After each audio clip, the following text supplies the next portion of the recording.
Hello everyone, कैसे हैं आप सब। तो स्वागत है आपका अपने चैनल में। तो आज मैं एमएस वर्ड के अंदर व्यू टैब आपके सामने लेकर आया हूं। इस टैब के अंदर बहुत सी ऑप्शंस ऐसी हैं जिनके बारे में आप बिल्कुल भी नहीं जानते होंगे। तो आज मैं उनको एक नए प्रोसीजर से आपके सामने आज लेकर आया हूं। तो वीडियो को एंड तक जरूर देखें और अगर अपने चैनल को सब्सक्राइब नहीं किया तो प्लीज़ यार चैनल को सब्सक्राइब जरूर करें। तो शुरू करते हैं आज का वीडियो। व्यू टैब हमारी होती है। तो व्यू टैब के अंदर जो फर्स्ट ऑप्शन हमारी कमांड है वो रीड मोड है।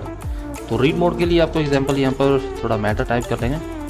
जैसे ही आप रीड मोड पर क्लिक करते हैं तो आपका जो मैटर है वो रीडिंग मोड में चला जाएगा, यानी आप इसे सिर्फ पढ़ सकते हैं, इसमें चेंज या एडिट वगैरह नहीं कर सकते।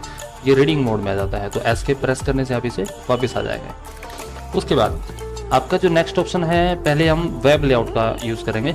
जो वेब लेआउट ऑप्शन होता है, प्रिंट लेआउट आपको बाद में समझ में आ जाएगा कि वो क्या काम करता है। तो पहले वेब लेआउट ऑप्शन। तो वेब लेआउट ऑप्शन के अंदर क्या होता है, हमारा इंटरनेट का जो पेज होता है, वेब नेटवर्किंग का जो पेज होता है। जब आप कभी भी नेटवर्क यूज़ करेंगे तो आपके सामने जो पेज बोलता है वो पूरी स्क्रीन आपकी यूज़ होती है। तो आप उस तरह से अपना मैटर जो है वो पूरी स्क्रीन पर यूज़ कर सकते हैं, टाइप कर सकते हैं। और इसे नॉर्मल करने के लिए अब आपको ये जो प्रिंट लेआउट ऑप्शन होती है, अब आपने इस पर क्लिक करना है। तो इससे आपका जो मैटर होता है वो नॉर्मल हो जाता है, यानी आपका पेज जो है वो डिफ़ॉल्ट मोड में आ जाएगा। नेक्स्ट जो ऑप्शन है हमारी आउटलाइन ऑप्शन होती है। अब ये जो आउटलाइन ऑप्शन होती है ये क्या काम करती है, इसका बहुत यूज़ है, बहुत इंटरेस्टिंग टैब है ये हमारा ऑप्शन है। तो उसके लिए आपको फॉर एग्जांपल क्या होता है कि जैसे मैंने कोई चैप्टर है मेरा कंप्यूटर से रिलेटेड है और मैं किसी को एक्सप्लेन करना चाहता हूँ और वो उसको एक्सप्लेन करने में समझ नहीं पा रहा, तो मैं उसको एक प्रोसीजर से, आउटलाइन प्रोसीजर से बहुत ईजीली उसको एक्सप्लेन कर सकता हूँ। तो मैं यहाँ पर टाइप करके दिखाता हूँ आपको। तो मैंने पहले कंप्यूटर ले लिया। अब कंप्यूटर सेक्शन के अंदर मेरे पास सॉफ्टवेयर और हार्डवेयर दो तरह से होते हैं। हार्डवेयर, साइज बढ़ाता हूँ, ठीक है। हार्डवेयर, उसके बाद हार्डवेयर के अंदर मेरे पास दो ऑप्शन होती हैं। सॉफ्टवेयर के अंदर भी दो ऑप्शन मैं लेके चलूँगा। सॉफ्टवेयर के अंदर मैंने यहाँ पर ले लिया सिस्टम सॉफ्टवेयर,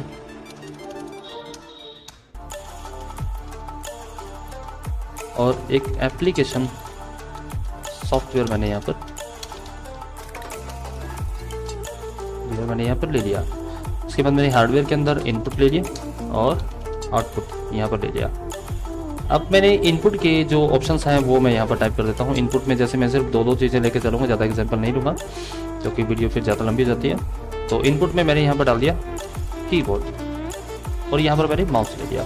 आउटपुट के लिए मैंने प्रिंटर ले लिया और मॉनिटर ले लिया। अब मैंने सिस्टम सॉफ्टवेयर जो है हमारे वो मैं ले लेता हूँ। सिस्टम सॉफ्टवेयर के अंदर जो होता है हमारा पेंट, कैलकुलेटर हो गया, दो चीज़ें मैंने उसमें ले ली। एप्लीकेशन सॉफ्टवेयर के अंदर मैंने वर्ड ले लिया और एक्सेल ले लिया।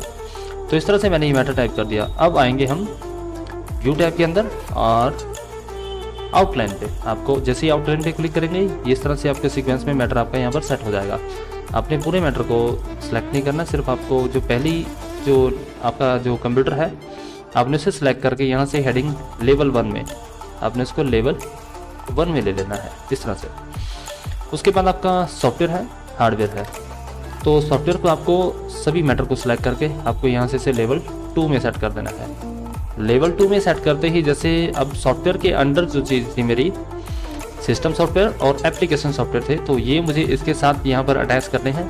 तो आप यहाँ पर कर्सर रखें और इसे यहाँ से ये जो हमारा मूव अप होता है इसकी शॉर्ट कमांड भी आपके सामने यहाँ पर दिखाई दे रही है, तो आप वो यूज़ कर सकते हैं। अदरवाइज आप इसे यहाँ से सॉफ्टवेयर के नीचे ऐड कर दें, एप्लीकेशन को भी यहाँ से आप कर दें और इसको आप यहाँ से नेक्स्ट लेवल में लें, यानी इसका लेवल जो है वो 3 लेवल में सेट कर दें। उसके बाद हमारा हार्डवेयर होता है। हार्डवेयर के अंदर इनपुट और आउटपुट हमारा ऑलरेडी यहाँ पर पड़ा है, इसे भी हम लेवल 3 में सेट कर देंगे इस तरह से। जैसे आप सॉफ्टवेयर पे क्लिक करेंगे और यहाँ से आप इसे कॉलैप्स करके देखेंगे तो आपको देखो सॉफ्टवेयर जो है वो दोनों हाइड हो जाते हैं। प्लस से आप उसे वापस करोगे और इसी तरह से आपके हार्डवेयर वाले ऑप्शन भी माइनस पर क्लिक करने से दोनों हाइड हो जाते हैं और इससे वापस आ जाएंगे।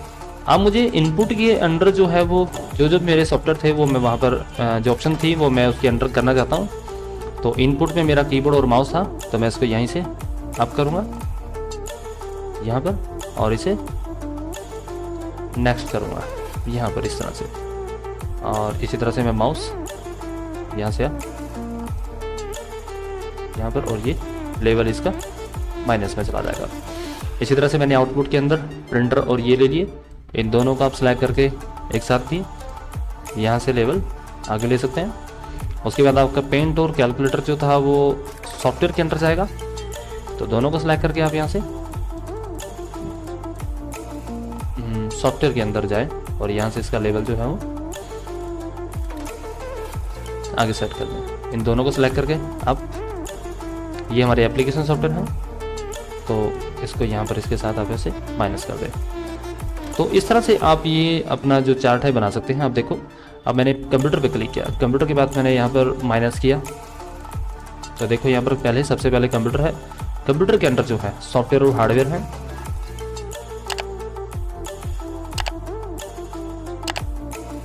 देखो सॉफ्टवेयर के अंदर देखना है तो यहाँ पर आप इसे प्लस करके देखें, आपको उसके अंदर जो भी है वो दिखा देगा। अब सॉफ्टवेयर के अंदर क्या है वो आप यहाँ प्लस करके देखें, उसके अंदर दिखा देगा। अगर आप एप्लीकेशन के अंदर देखना चाहते हैं कि एप्लीकेशन कौन कौन से होते हैं तो एप्लीकेशन समझा सकते हैं। अगर आप हार्डवेयर के अंदर चेक करना चाहते हैं कि हार्डवेयर में क्या क्या ऑप्शंस है तो इनपुट और आउटपुट है। तो इस तरह से आप इन सभी को किसी को भी मतलब समझाना है या उसको डिफाइन करना है तो इजीली इसको डिफाइन कर सकते हैं। उसके बाद आपके पास व्यू के अंदर एक ऑप्शन और होती है, जैसे आप इसे प्रिंट लेआउट करेंगे। सबसे पहले अगर आपने इसको प्रिंट लेआउट किया, प्रिंट लेआउट करने से क्या होता है ये बिल्कुल नॉर्मल हो जाएगा। लेकिन अगर आप इसे उसी प्रोसीजर में चेक करना चाहते हैं तो व्यू के अंदर आपके पास यहाँ पर ऑप्शन होती है, यहीं पर नेविगेशन की, ये नेविगेशन आपने ऑन कर देना है।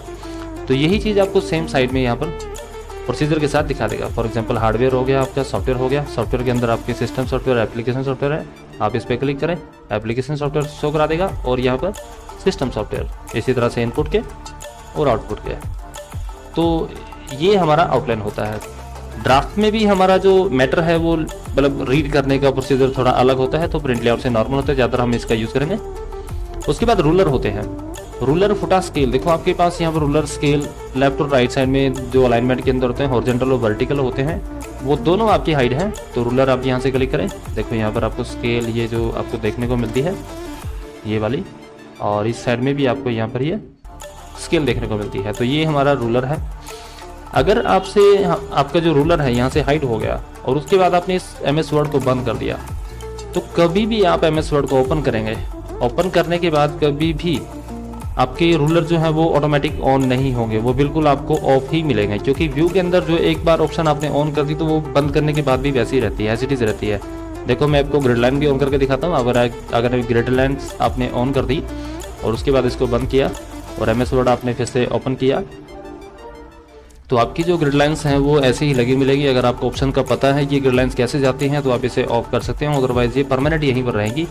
आप किसी फाइल को भी ओपन करके देखें तो आपको ये फाइल के अंदर भी लगी मिलती है, यानी जो भी फाइल ओपन करेंगे उसके अंदर मैटर के अंदर भी आपको ये ऑप्शन यहाँ पर लगी हुई मिलती है। ये कभी भी यहाँ से ऑफ नहीं होगी जब तक आप इसे व्यू के अंदर जाके आप परमानेंट इसे ऑफ नहीं करते। तो इस तरह से आप इसे हाइड करेंगे। तो इसलिए व्यू की जो ऑप्शंस हैं वो एक बार ऑन होने के बाद वो परमानेंट ऑन हो जाती है, तो उनको रीसेट करने के लिए आपको उस वहाँ से ऑन करना ही पड़ेगा। जूम है, जूम मैंने आपको स्टार्टिंग में भी बताया था कि आप यहाँ की बजाय जैसे जूम पे क्लिक करते हैं यहाँ पर आपको जूम देखने को मिलता है 200%, कितना भी करना है ऐसे ज़्यादा आप यहाँ से कर सकते हैं। या फिर मैंने आपको शॉर्टकट बताया हुआ कंट्रोल प्रेस करें और स्क्रॉल यूज़ करें, तब भी आप यहाँ पर जूम कर सकते हैं। देखो यहाँ पर ये 100% आपका जूम जो है आ जाता है। तो या फिर अगर आपका जूम कम है और आप इसे 100% करना चाहते हैं तो यहाँ से 100% आप ले सकते हैं। वन पेज आपके सामने एक पेज रहेगा। मल्टी पेजेस का मतलब होता है कि अगर जैसे मेरे पास मैं ये मैटर लिख रहा हूँ और मेरा नेक्स्ट पेज आप मेरे सामने आ जाता है और मैं चाहता हूँ कि दोनों पेज मेरे सामने ही रहें, आमने सामने रहें, तो उसके लिए मैं मल्टी पेज का यूज़ करूँगा। देखो ये दोनों सामने आ जाएंगे, उसके बाद जितने भी पेजेस आएंगे वो इसी तरह से सीक्वेंस में मेरे सामने लगे रहेंगे। तो वन पेज से सिंगल हो जाता है और 100 से आपका नॉर्मल पेज हो जाता है। कंट्रोल A सेलेक्ट ऑल करके मैं डिलीट कर रहा हूँ। नेक्स्ट ऑप्शन हमारी जो होती है वो विंडो न्यू विंडो होती है। अब न्यू विंडो क्या काम करती है, फॉर एग्जांपल मैंने यहाँ पर एक फॉर्मेट ले लिया। अगर मैं इसका डुप्लीकेट फाइल चाहता हूँ, यानी डुप्लीकेट विंडो लेना चाहता हूँ, तो आपका एक MS वर्ड और ओपन हो जाएगा। यहाँ पर देखो आपको सिंगल MS वर्ड दिखाई दे रहा है नीचे, तो आप न्यू विंडो पे क्लिक करते ही यहाँ पर देखो दो ऑप्शंस आपको मिलेंगे, SS और SS2 आपका हो गया। यानी यहाँ पर ये आपकी कार्बन कॉपी यहाँ पर एक बन के तैयार हो जाती है। आप इन्हें अरेंज ऑल कर सकते हैं। अरेंज ऑल में देखो अप और डाउन में आपको दोनों मिलेंगे। जैसे मैं थोड़ा सा यहाँ पर कर्सर लेकर आया और नीचे वाला भी मैंने थोड़ा स्क्रॉल कर दिया। अगर अब मैं फर्स्ट वाले में टाइप करता हूँ, कुछ भी टाइप करता हूँ, तो ये आपके जो नेक्स्ट विंडो होगी उसमें भी चेंजेस होगा, क्योंकि ये कार्बन कॉपी बन रही है। तो इस तरह से आप अपना अरेज डाल करके कार्बन कॉपी तैयार कर सकते हैं। स्प्लिट क्या करता है, हमारे पेज को 2 हिस्सों में डिवाइड कर देता है। यानी अगर हमारा कर्सर कहीं भी, जहाँ से भी आप स्प्लिट करना चाहें, 2 हिस्सों में डिवाइड हो गया। अगर आपने यहाँ पर लिखा है तो देखो इसमें भी लिखा जा रहा है सेम एज इट इज़, यानी जैसे न्यू विंडो में काम कर रहा था, लेकिन इनको हम अलग अलग सेव नहीं कर सकते, और न्यू विंडोज़ में जो विंडोज़ थी हम उनको अलग अलग सेव कर सकते हैं। तो ये थोड़ा सा डिफरेंस होता है, क्योंकि ये सिर्फ पेज को 2 हिस्सों में डिवाइड करता है। स्विच विंडो क्या काम करता है, हमारे पास विंडोज़ होनी चाहिए, जैसे न्यू विंडो होगी। मैंने देखो यहाँ पर स्विच विंडो में 2 विंडोज़ आपके सामने आ गई, मैंने न्यू विंडो एक और ले ली, तो यहाँ पर देखो 3 आ गई। अब इस टाइम जो मेरी विंडो सेलेक्टेड है वो विंडो 3 हमारी सिलेक्ट है। अगर मैं फर्स्ट पे क्लिक करूंगा तो फर्स्ट विंडो हमारे सामने आ जाती है, अगर मैं सेकंड पे क्लिक करूंगा तो सेकंड हमारे सामने आ जाती है। यहाँ पर देखो 3 विंडोज़ आपको देखने को मिल जाएंगी। तो ये हमारी विंडोज़ हैं, और उनको स्विच पहुंचना होता है, किसी भी विंडो पर जाना होता है। उसके बाद हमारी मैक्रो कमांड है। तो सबसे पहले मैंने यहाँ पर एक मैटर यहाँ पर टाइप कर लिया, कुछ नेम्स यहाँ पर टाइप कर लिए। मैं आपको इसका यूज़ देखना आप कितना यूनिक है, तो वो वीडियो को एंड तक जरूर देखें। तो सबसे पहले मैंने यहाँ पर कुछ नाम लिख दिए।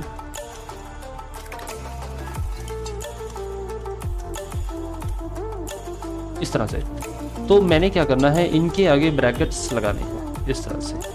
इन नेम्स को सभी को मैंने ब्रैकेट्स के अंदर लेना है। अगर ये 20, 40 इस तरह से नेम हो तो, और आप इनको सभी को ब्रैकेट्स के अंदर लेना चाहेंगे तो आपको बहुत टाइम लग जाएगा। तो इसके लिए मैं क्या करूँगा, इसको रिकॉर्ड कर लूँगा।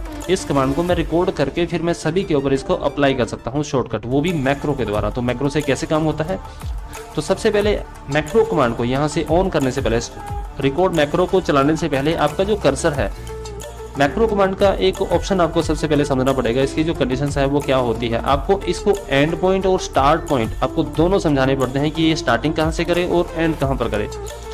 तो मैक्रो कमांड को चलाने से पहले आपको होम बटन, सबसे पहले होम बटन आपको प्रेस कर लेना है। स्टार्टिंग में आपका ये कर्सर होना चाहिए। उसके बाद मैं यहाँ पर रिकॉर्ड मैक्रो करता हूँ। अब रिकॉर्ड मैक्रो को करने के लिए आप यहाँ पर रिकॉर्ड मैक्रो का नेम डाल सकते हैं, जिस भी नाम से आप इसे रिकॉर्ड करना चाहते हैं।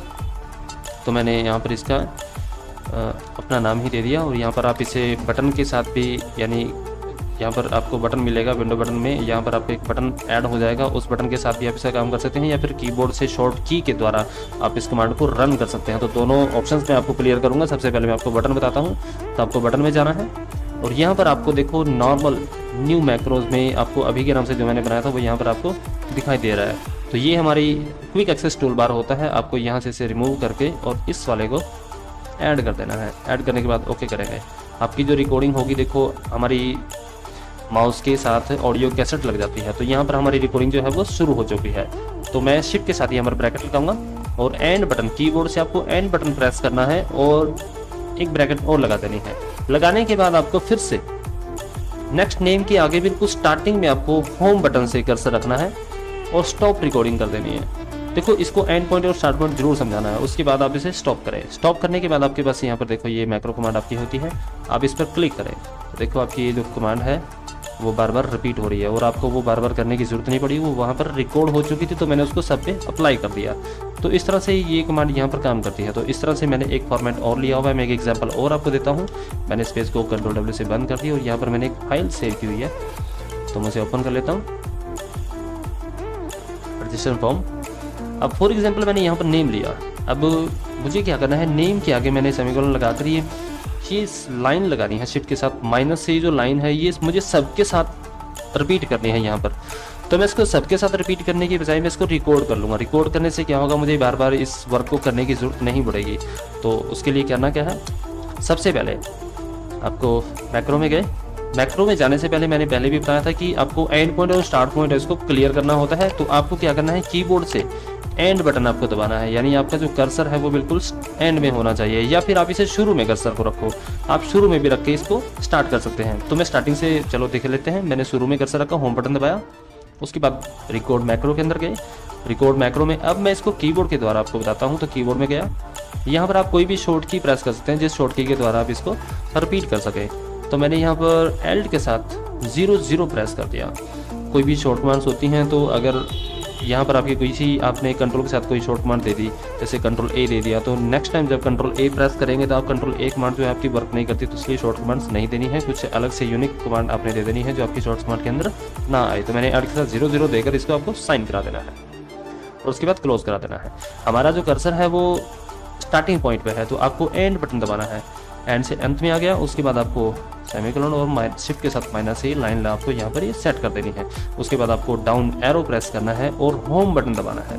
आपकी जो कर्सर है वो बिल्कुल स्टार्टिंग में आ जाएगा। स्टार्टिंग में आने के बाद अब आप इसे स्टॉप रिकॉर्डिंग कर दें। स्टॉप रिकॉर्डिंग करने के बाद अब आपने जो शॉर्ट कमांड आपने यहाँ पर सेव की थी वो एल्ट के साथ 0 थी, तो आप कीबोर्ड से एल्ट के साथ 0 प्रेस करें। देखो एल्ट के साथ 0 प्रेस करते ही ये टोटली वर्क जो है वो रिपीट हो जाता है।